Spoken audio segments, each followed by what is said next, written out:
Voici les premières maisons témoins à l'Institut national de la jeunesse et des sports, INJS, cadre prévu pour abriter le village des Jeux 2017 de la francophonie. Il a fallu travailler d'arrache-pied, de jour comme de nuit, pour en arriver là.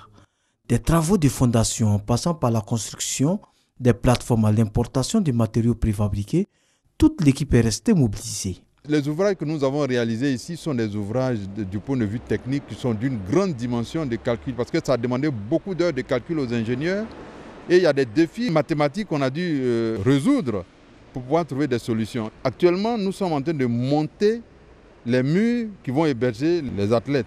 Mais c'est déjà préfabriqué, on n'a qu'à faire un montage. 4100 logements sortiront des terres ici dans les prochains jours.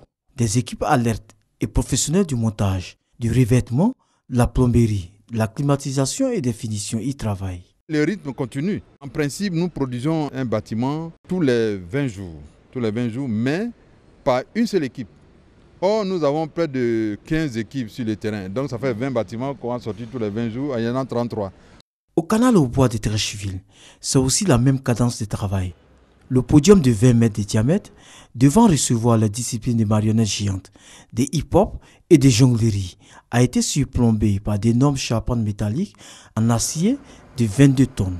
Le tout couvert au pas de course d'une bâche étanche importée d'Italie. Cette scène de 15 mètres de haut est logée au cœur de l'ensemble du dispositif du canal au bois. En arrière-plan, des bureaux administratifs et hangars vont servir à monter la marionnette géante. Dernière étape de notre randonnée, la salle polyvalente des sports de main, bâtie sur une superficie de 10 223 m². Quant à la surface du bâtiment lui-même, elle est de 4 294 m². L'aire de jeu, en revanche, fait 1900 m². Au total, 1900 m³ de béton ont été nécessaires pour ériger ce joyau architectural de 2500 places dont la date de livraison est prévue pour mi-février. Malgré les difficultés géotechniques rencontrées sur l'ensemble des sites de construction liés à la qualité du sol, les délais de livraison seront sûrement tenus. Au cours de ces Jeux, notre pays va s'offrir en vitrine au monde entier parce qu'il y a près de 500 millions de téléspectateurs et croyez-moi, nous avons intérêt à donner de notre pays la plus belle image possible. Les Ivoiriens et la grande famille francophone des 80 États membres peuvent être rassurés de la finition des travaux à temps.